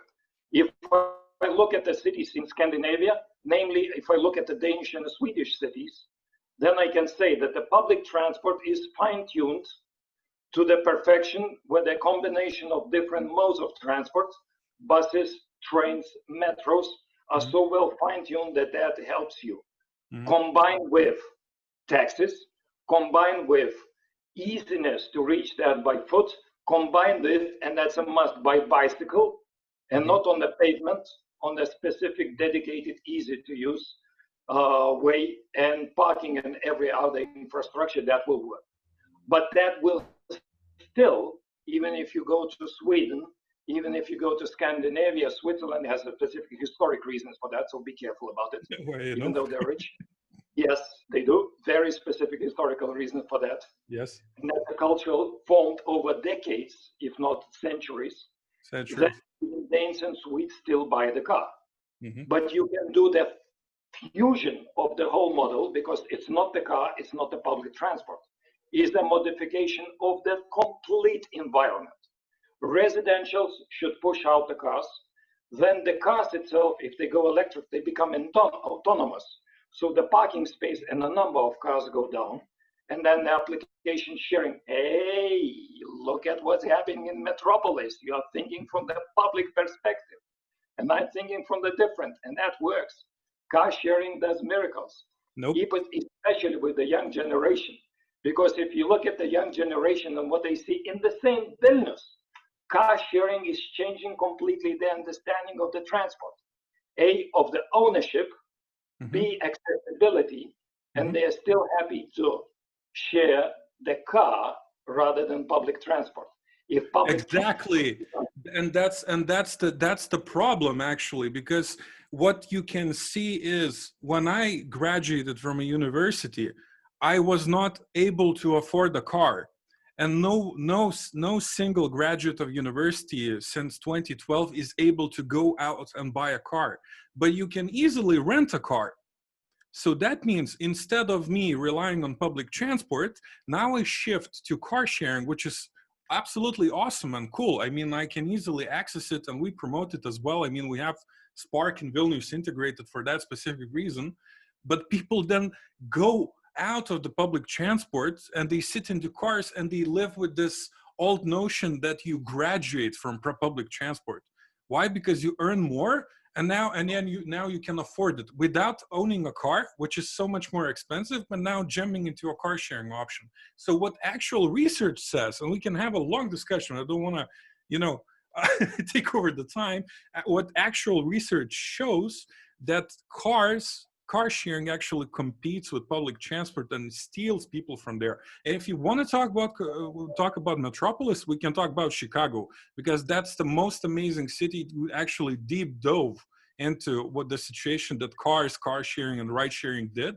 And what they saw was that the city center, all the trips, pretty much 80+% of trips that start and end in city center, they are single occupancy rides. That's horrible. People who actually share those rides live in the outskirts, where the average pay is actually below the median. So that suggests that people who can't afford, well, then they share. People who don't afford, well, people who can afford car sharing and ride alone, they do. And that's a natural economical reason. I pay more and then I ride alone, and there are all these incentives for me to do that. So that goes directly against that. In regards to autonomous vehicles, sorry, I don't know who you're talking to, but in Europe, technically, level 4, level 5 autonomy will not happen that easily, because we don't have wide, straight streets the way that, let's say, Silicon Valley has, and has a connection from San Francisco to Palo Alto to San Jose, where you have a straight 100 miles road where you can test how much you want. Or even, I don't know, Arizona, where you have eight lanes basically where you can test this out. Try doing this in Paris. Let's come away a little bit from the city mobility, but thanks for the discussions. It's a heated perfect. topic. And also our participants shared their opinions to your discussions. Multimodality is future, and big cities, bikes and public transport should be the first choice. So that's what comes back here from the participants. Coming back to the question, the other panelist, Janina, how would you value the metering and the hub in terms of environmental impact? Mm-hmm. I think that nobody will say that the meter itself doesn't help somehow this green or is more ecologically or so on. But using the data from meters, people can change their behavior and use less energy. And of course, less energy is less carbon emission, and this is green and better decarbonized economy. So it's important that this data would be available and interesting for some companies to provide the services, because there need to be the place to come to the market, some aggregators, demand response or other services which would help people to use these smart meters, their abilities, and become more energy efficient. Mm-hmm. Okay, thank you.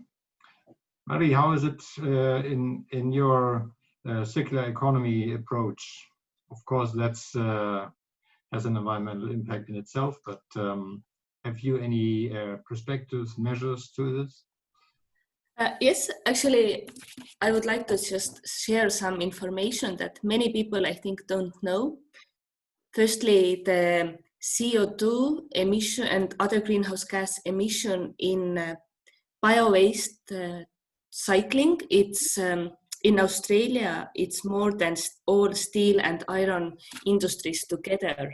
So actually the CO2 emission in waste management can account to huge numbers. And another thing is that agriculture has normally huge CO2 emission. Like, I think some information that the tilling itself, the tilling practice, when you turn over the soil, releases so much CO2 that somewhere I read in past 200 years, it was like 300 billion tons of CO2 that was released just by tilling the soil. So 300 billion tons. And now when we change these practices, we stop tilling the soil and we start actually building up soil organic matter, then we can capture or offset so much atmospheric greenhouse gases or like CO2 that I think scientists say it can be like 50% of Earth's CO2 you can capture in the soil. So what we do is we combine these two things, and the new thing is we now offer like CO2 offset, that on the first hand you can save 50% of the CO2 from waste managing that has otherwise it has huge impact. And another thing is that we direct these products to the soil to capture CO2 from the atmosphere. So from waste management and production to the agriculture and soils, both of these things you can offset huge numbers of CO2. And at the same time, you create this kind of local food circle that the same farmers grow food that goes to the people who give their food waste to the products that are directed back to the farmers. And it's like food security. It's all local and circulating. Mm-hmm. Okay, very good. Another question to the audience, to the panel, would be about we know and we heard that already in your presentations that the cities are key and the state side is key to establish those new initiatives and projects. So what has been the biggest challenges, and how do you identify the actors actually with whom you tested your new projects? I mean, if I start with just for example, why Berlin? Has the Public Transportation Association be so much forward thinking and offering a team right away, or how did this develop? Yeah, it's some of the things I kind of mentioned in one of the last slides. That dedicated team is definitely crucial here, but definitely you need to have a person who has a stake and stake in the project, basically. And that does not necessarily mean financial stake.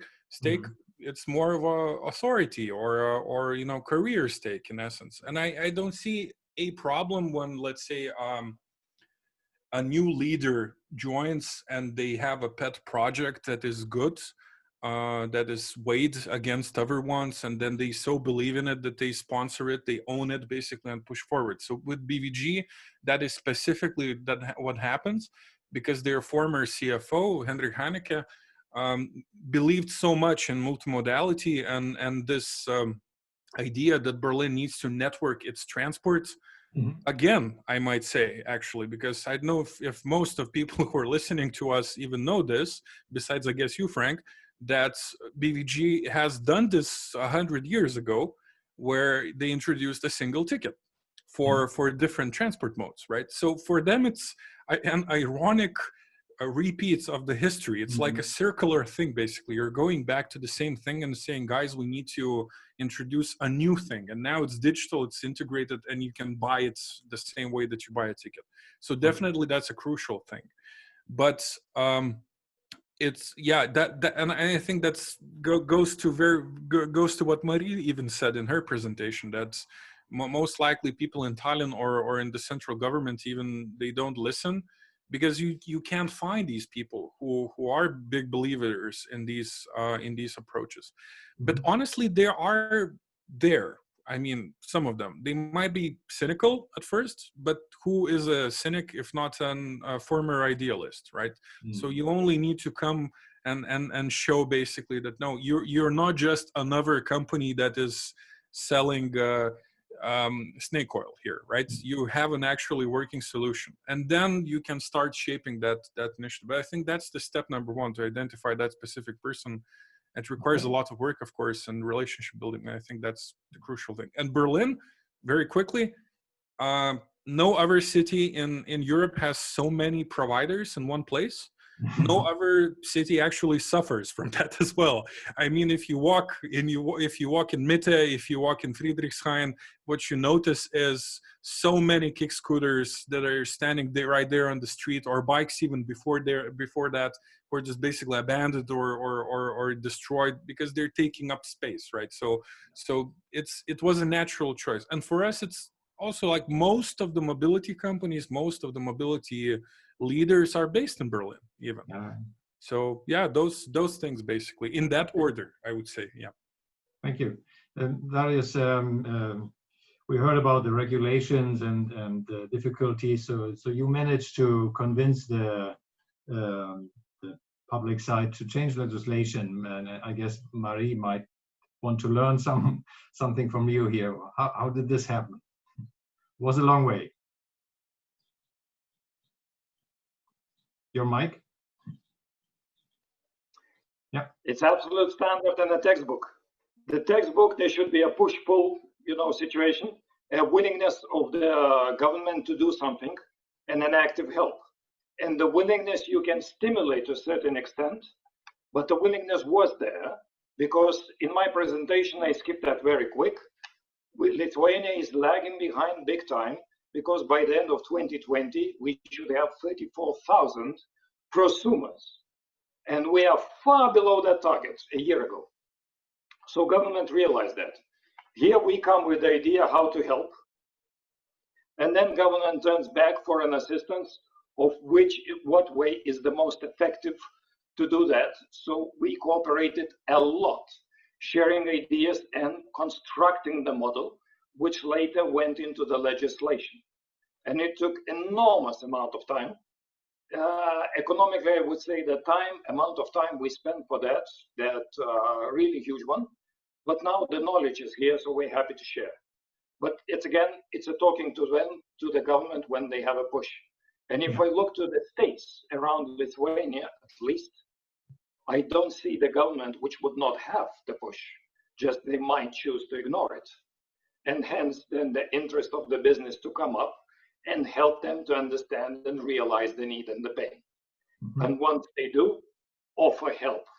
Because one of the reasons it goes usually very slow, because government has zero know-how how to do it. Then they are reluctant to do it. Push and offer help at the same time. Then they take. Push and pull. Thank you. Janina, how about your perspective? You mentioned already it's a very long procurement procedure through your public organization.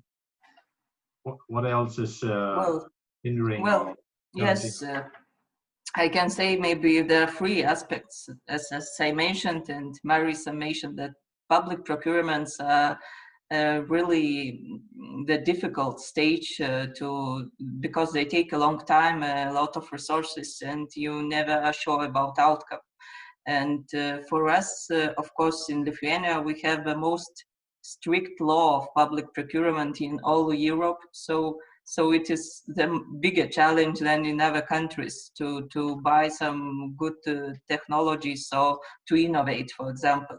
On the other hand, also there is a regulation. We needed and had to take a long time from 2012 till the 2017 till we approved our cost-benefit analysis, because the people understand that there are benefits. The smart meters enable the new services, new technologies, a base for the smart grid and so on. But of course, as a public company, we need to prove in money and monetize all the benefits. And there were a lot of discussion with our regulators. And the third one is not less simple, is the communication with people. I mean that there's a lot of myths about some radiation or even worse things from the smart meters. So we need to convince them that there are a lot of benefits, and the meters are enablers, but not the stoppers for life of people and for their everyday. Okay, thanks a lot. Marie, do you have something to add? You mentioned already the difficulties, an example of the city of Tallinn, but maybe you have experiences with other cities, which was easier to test your Nutri-Loops. Yes, actually we have good experience with one town, Keila, that have now really green thinking people in charge, and they always cooperate, and I think they are able to create situation where we can easily go through the procurement laws and also go through the production line. So if entire municipality is going to back up and not work against us, but actually supporting us, then what we see is that everything is going smoothly. Mhm. And I think for them, it's also good because they can have this green reputation and innovative reputation. So for building up the image for a town, they win a lot also. Yes, so we do have both experiences. Mhm. Okay. Good. Wow, we are about to end actually the panel discussion, but I would like to ask Sibylle if there's from our host, if there's anything particular you would like to add or to ask as a final round. Yes, I have one question. I know Darius needs to leave soon, so maybe I would like to ask you to answer first. So first of all, thank you very much for really interesting presentations and a heated discussion. We really enjoy to see these kind of discussions, and I really hope to see them more. The question I had is, in research, for example, there is this paradox that sometimes researchers get really interested in one kind of specific topic, and then there's lots of articles about it, there's lots of tests being done about that, but sometimes it's not because the researchers are interested, but more that the data is available, the tools are available to work with that subject, and the funding is maybe available to work with that specific funding. Is that also in with business, like with generating new ideas? What comes first, data or business idea? And then you test it on data, or maybe if you have more data, for example, if there will be a lot of data about climate change from cities, about mobility in cities, about behavior of people, maybe it would encourage businesses to invent new ideas for climate mediation, maybe innovations.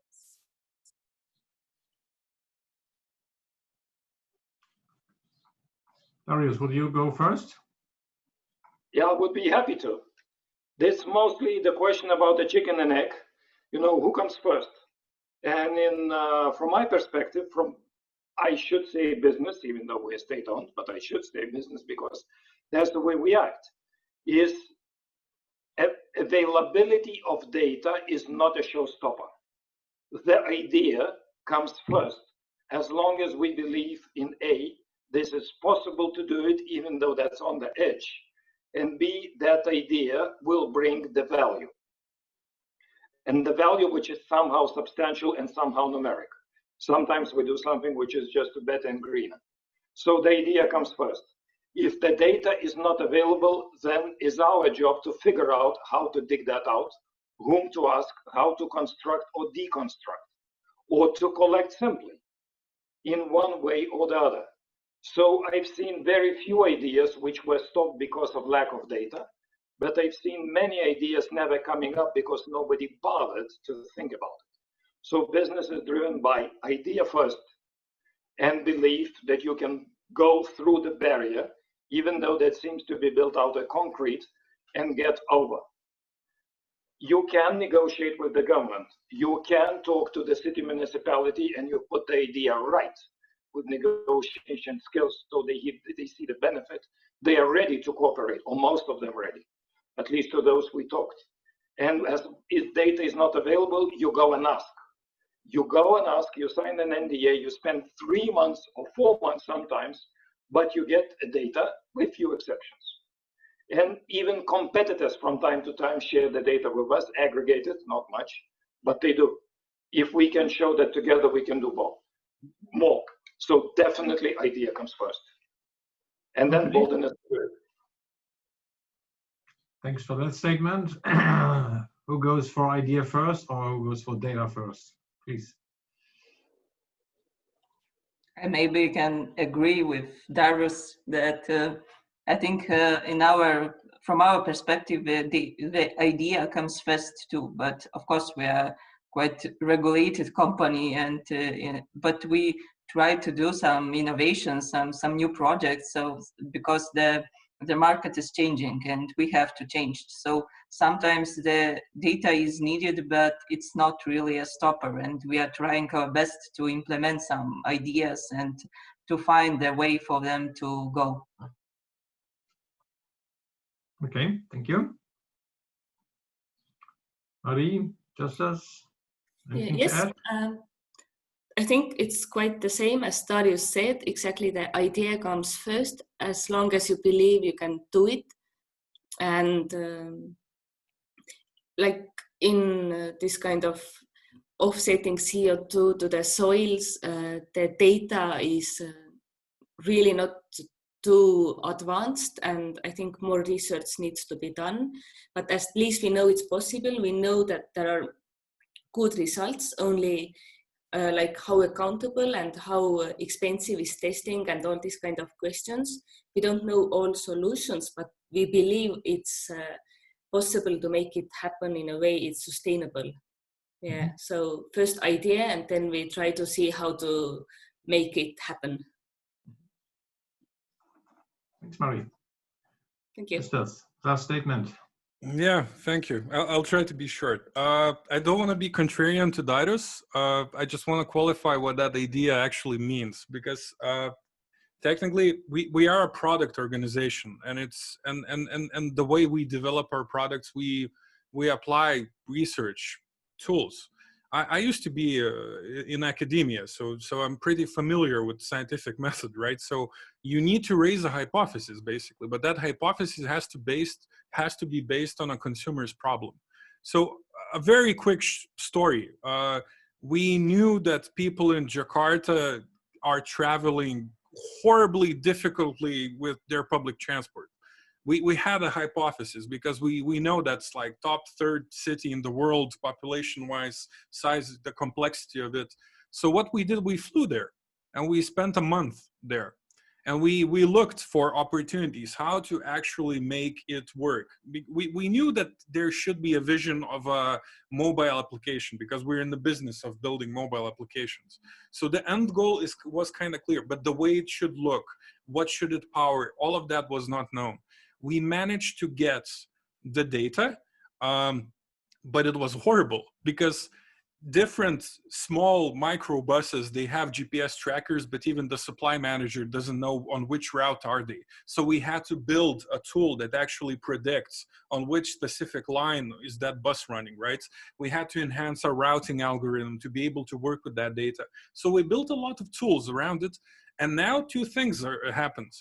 If you would go to Jakarta and if you would stand in any bus station and look in a digital screen, it's powered by Trafi, because the city is actually using our own enhanced data now. And also all of the software we built, now Google is using it, right?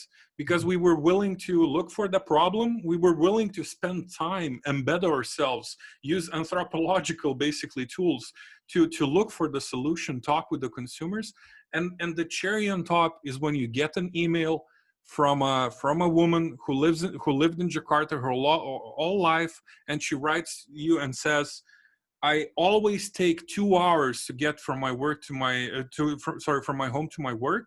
With your application, now I save around 30 minutes every day, which I can spend with my children. So that was like, we framed that email and we put it on our wall. So that's I totally agree with what was said. Just I would qualify that it's a problem, and it's not that different from what academics do every day. Yeah. So the idea comes from the data, of course, in this case.